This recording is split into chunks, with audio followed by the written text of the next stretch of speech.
Day 67 of bulking series. ಇವತ್ತು ಆಪ್ಸಿಗೆ workout ಮಾಡಕ್ಕಾಗಿಲ್ಲ, ಹಂಗಾಗಿ tiffin ತಿನ್ಕೊಂಡೆ college ಹೊರಟೆ. ನಿಮಗೆಲ್ಲ ಒಬ್ಬ ವ್ಯಕ್ತಿನ ಪರಿಚಯ ಮಾಡ್ಕೊಡ್ಬೇಕು. ಆ ವ್ಯಕ್ತಿ ಕಾಲೇಜಲ್ಲಿ ತುಂಬಾನೇ ಫೇಮಸ್.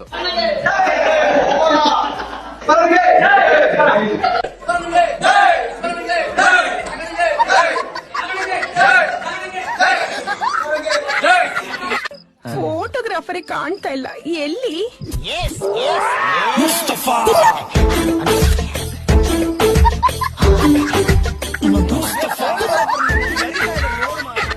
ನಾವು ಲಾಸ್ಟ್ ಇಯರ್ ಅಲ್ಲಿ ಇವತ್ತೇ ಫಸ್ಟ್ ಇಷ್ಟು ಜನ ಬಂದಿರೋದು. ಅದಕ್ಕೆ ಸರ್ರೇ ಬಂದಿಲ್ಲ ಕ್ಲಾಸ್ ತಾಳಕ್ಕೆ. ಕಾಲೇಜ್ ಸಾಕು, ಜಿಮ್ಮಿಗೆ ಹೋಗೋಣ ಬನ್ನಿ. ಇವತ್ ಲೆಗ್ ವರ್ಕೌಟ್ ಬೇರೆ. ಕಾಲೇಜಲ್ಲಿ ನಗಾಡ್ಕೊಂಡು ಆರಾಮಾಗಿರ್ತೀವಿ ಅಂತ ಜಿಮ್ಮಲ್ಲಿ ಇರಕ್ಕಾಗುತ್ತಾ? ಲೆಗ್ ವರ್ಕೌಟ್ ಮಾಡ್ಬೇಕಾರೆ ಯಾವಾಗ ಮುಗಿಯುತ್ತೆ ಅಂತ ಅನಿಸ್ತಾ ಇರುತ್ತೆ. ನಾನ್ ಬೇರೆ ವೀಕ್ಲಿ 2 days ಮಾಡ್ತೀನ ಲೆಗ್ ವರ್ಕೌಟ್. ರಿಕವರಿನೇ ಸ್ಲೋ. ಇವತ್ತಿನ ವಿಡಿಯೋ ಇಷ್ಟೇ, ಸಿಗುವ ನಾಳೆ. ಬಾಯ್ ಬಾಯ್.